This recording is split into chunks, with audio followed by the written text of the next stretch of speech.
Assalamu alaikum mes belles rebelles, j'espère que vous allez bien. Waouh, j'aimerais tous les encouragements et toutes les félicitations. On est dans la deuxième semaine et je reviens avec une vidéo super. Thème du jour. Tabous de la société, on va continuer sur la même lancée. Les tabous. On va parler des viols et des attouchements dans la communauté musulmane. J'inclus les Noirs et les Arabes, entre parenthèses les Maghrébins. Donc les Noirs et les Maghrébins, ennemis dans la bêtise, amis dans la folie. Je m'explique.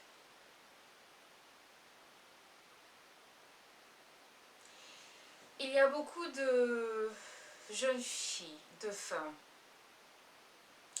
âgées, qui ont été molestées, violées,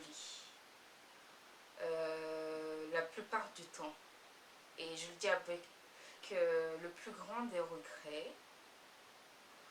Ces attouchements, ces viols vivent dans des cercles très restreints. Donc j'entends par là les incestes, oui. Les viols et les attouchements, ils sont pour la plupart du cas des incestes. Voilà. Et le drame, c'est que quand ces femmes, ces jeunes filles subissent ces attouchements, ces viols, et qu'elles ont le courage d'en parler, qu'est-ce qu'on leur dit? Soit, oui, ça arrive dans les familles, ou encore on leur dit, non, on va pas le dire parce que ça va briser la famille. Mais quelle famille, bon Dieu? Quelle famille? Est-ce que les gens sont conscients des effets des attouchements et des viols sur une femme? Alors, le pire, les pervers, ils n'épargnent personne, même pas les petits garçons. Oui, même pas les petits garçons. Mais voilà, moi, comment dire, le chemin que je me suis frayé pour parler et combattre à mon échelle, à ma petite échelle, ces choses, c'est les femmes et les filles. Ce qui n'empêche pas que je sois désolée pour les petits garçons à qui ça arrive. Alors, les dangers de ça, les conséquences.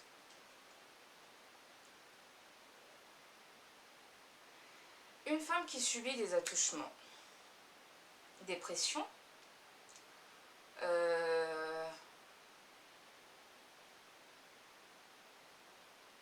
a du mal à s'épanouir sexuellement, ou elle a une sexualité débordante. Voilà, sa sexualité n'est pas encadrée. Il y en a qui tombent dans la prostitution. Oui, oui, oui, écoutez très bien. La cause de la prostitution a ses bases dans le fait qu'elle ait été violée ou qu'elle ait subi des attouchements, qu'elle ait été molestée dans son enfance. Manque de confiance en soi, on n'en parle même pas. Déjà qu'être femme, c'est un fardeau. Et rajouter cela, voilà. Donc, quoi d'autre? Dépression, oui. Le fait de penser qu'on est qu'un vulgaire objet. Surtout quand on voit à côté, voilà, comment dire, les criminels qui font leur vie tout simplement. Il y a la frigidité. Il y a des femmes qui, jusqu'à un certain âge bien avancé, elles ne trouvent pas le plaisir dans la sexualité. Voilà. Frigidité, sécheresse vaginale. Elles ont des problèmes de personnalité. Elles ont des problèmes avec les hommes. Bah oui, c'est tout à fait normal. Y en a qui finissent par être lesbiennes. Je ne dis pas que toutes les lesbiennes ont été un jour molestées ou violées. Non. Mais qu'il y en a pour qui le dégoût de l'homme pousse à rentrer dans cette catégorie. Voilà, il y a 1001 conséquences qu'on invisibilise toujours et encore. parce que tout simplement, il s'agit de la femme. Pareil pour les hommes, les conséquences peuvent être telles, et il y en a tellement, d'autres dont je n'en ai même pas idée, malgré mes recherches et mes constats. Il y en a tout aussi, oui, comme pour les femmes. S'ils ont été molestés ou violés par les hommes, parce que c'est ça le pervers, je l'ai dit, il n'épargne ni le petit garçon, ni la petite fille. Voilà. Il y en a qui malheureusement deviennent gays pour cette raison. Voilà, ils ont été initiés par un homme. Ça leur apporte le dégoût de la femme. Dépression pour les hommes. Manque de confiance en eux. Ils ne savent pas comment s'y prendre avec les femmes. Parce que oui, naturellement, de part et d'autre, il y a des problèmes qu'on n'a pas résolus avec soi-même, avec le soi enfant. Parmi les conséquences également, j'ai oublié de rajouter qu'il y avait le self-harm. Comment dire ça en français? Comment dire ça en français? On se fait du mal à soi-même, on se blesse. Automutilation, voilà. Il y a l'automutilation, on ne comprend pas. On se fait du mal à soi-même. Vous voyez les conséquences? Une fois encore, les pervers et les criminels, ils s'en tirent naturellement. Ils sont là dans la nature. Et qui subit après? Les victimes. Et quand ils ont le courage d'en parler, on les muselle. Voilà. Vous connaissez la muselière, c'est qu'on met sur les bêtes. Pour pas qu'ils mordent ou qu'ils mangent, bah c'est ce qu'on leur met. On les muselle. Non, il faut que tu t'étaises. C'est ton oncle, c'est ton cousin, c'est la femme de... c'est le mari de tel, c'est le grand-père de tel, c'est ton oncle, c'est ton beau-frère, c'est ton beau cousin. Et j'en passe. Et j'en passe. Comme quoi il faut sauvegarder la famille. Mais la famille de quoi, en fait? Il faut que cela cesse. Trop, c'est trop. Et les mères, justement, le plus gros du travail vous appartient. Oui. Même pas au père. Le plus gros du travail vous appartient. Il faut que vous défendiez vos enfants comme vous le pouvez. Parce que, dans mon petit entendement, une fois qu'on arrive à faire des enfants, on s'oublie. On s'oublie, on les met en avant, on les protège.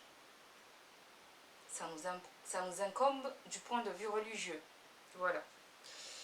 Et je ne parle pas de s'oublier à 1001 fois où on n'est plus soi. Bref, vous avez compris ce que je veux dire.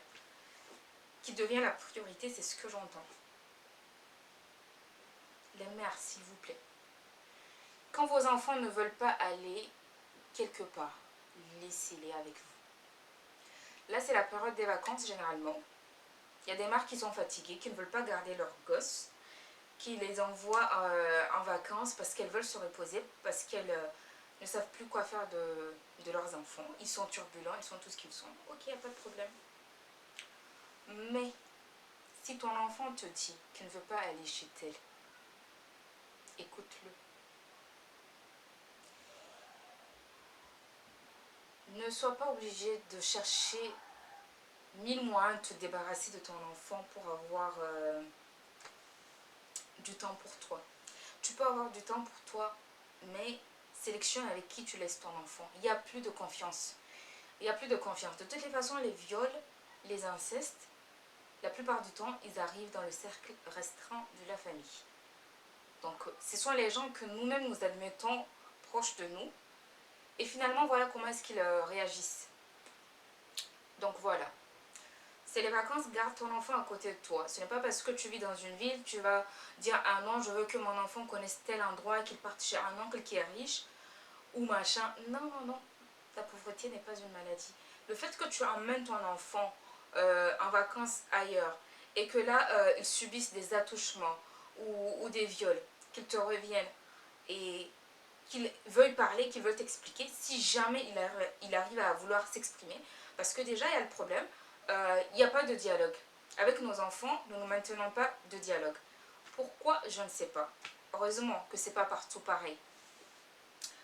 Donc quand ton enfant arrive à parler, quand il arrive à vocaliser ce qu'il a subi, il faut l'écouter. Donc après, on se pose des questions comme quoi il n'y a plus de lien mère-enfant, père-enfant entre l'enfant et le parent. C'est pas pour rien, je suis désolée, il y a toujours un because. Il y a toujours un because. L'enfant déjà là, il a des blessures. On lui a volé une part de son enfance. Et la fois où il a voulu qu'on le croie, d'abord c'est surtout ça pour la victime. La victime a besoin qu'on la croie. Avant même qu'on la défende, hein, qu'on la croie, c'est beaucoup pour elle. Donc là, la mère, elle a failli, elle n'a pas cru. Ou, par finir, elle dit que c'est faux. Juste pour préserver la famille. Fichue famille. Alors, les enfants, quand les enfants viennent, quand les gens viennent aussi en vacances, si tu entends que un tel ou une telle n'a pas de mœurs, de bonnes mœurs, pourquoi tu laisserais ton enfant dormir dans la même pièce que lui? Ou pourquoi est-ce que pourquoi est-ce que tu accepterais que le monstre soit admis dans la bergerie? Parce que encore une fois, ces crimes sont commis par des gens qui sont proches de la victime. Si ton enfant ne veut pas aller chez quelqu'un, c'est bon, c'est tout bon. Il ne veut pas s'asseoir sur les genoux de quelqu'un. Il faut que vous appreniez ça à vos enfants, mesdames. On ne s'assoit pas sur les genoux de n'importe qui. Il faut apprendre à communiquer avec vos enfants. Il faut les écouter. Il faut les défendre. Il faut les croire quand ils vous parlent. C'est le seul moyen de préserver vos relations. Je vous jure. Après, on s'étonne pourquoi est-ce que l'enfant il tourne le dos à ses parents, alors qu'au fin fond de l'histoire, on a oublié qu'on a fait ça. Ce sont des marques indélébiles sur une personne. Je vous promets. Ce sont des marques indélébiles sur une personne. Qu'on soit victime, qu'on ne soit pas cru, d'une part, et que soi-disant on se fait passer ce que vont penser les autres par rapport à ce que vous aviez vécu, qu'on minimise qu'on minimise, qu'on invisibilise, qu'on réduise ce que vous aviez subi, sous prétexte qu'il faut préserver la famille, les amitiés. Non, non, non. Tu gardes ton enfant pour toi, tu le protèges, tu le rassures, tu l'écoutes, tu le crois, tu vérifies, tu mènes ton enquête. Et là que j'en parle, je viens de me rendre compte que, en fait, il y a toujours des signes. Il y a toujours des signes. Dans les familles, normalement, on sait qui fait ça. Voilà. On sait qui a déjà fait ça quand on a réussi à écouter certains enfants. On sait qui a déjà fait ça, mais parce que voilà, on les a pas mis... on ne les a pas questionnés, on ne leur a pas demandé de compte, ils ne sont pas inquiétés. Et la vie continue, et on les accepte de part et d'autre, et ils continuent de sévir. Ils continuent de détruire, de sévir. Non. Une fois qu'on a un doute, ou qu'on a eu vent que telle personne, elle est comme ça, c'est à vous de vous préserver. Voilà. Pour les gens qui viennent dormir à la maison, il n'y a pas de place, garde ton enfant à côté de toi. C'est pas grave qu'on dise que tu es une mère ultra protectrice ou même un père ultra protecteur, il n'y a pas de mal. Ce que les gens pensent n'a pas trop d'incidence, ne doit pas avoir trop d'incidence sur comment est-ce que vous éduquez vos enfants. À la fin, ce sont vos enfants, ce ne sont pas les enfants des gens. Et ce genre de problèmes, de traumatismes qui sont liés aux incestes, aux viols, les conséquences, vous les assumez seuls. Je vous promets, vous les assumez seuls. Personne ne va vous aider. Et personne ne peut...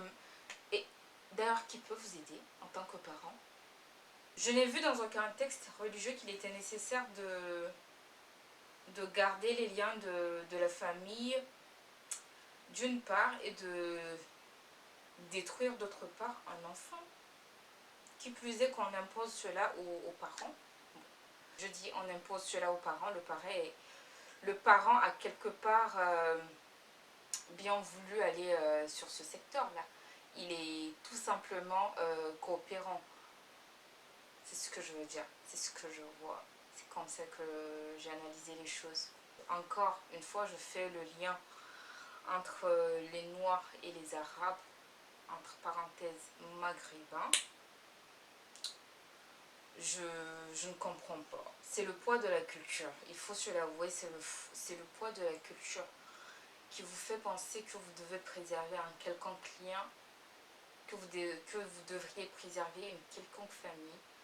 Dans la religion, ce n'est écrit nulle part. Voilà.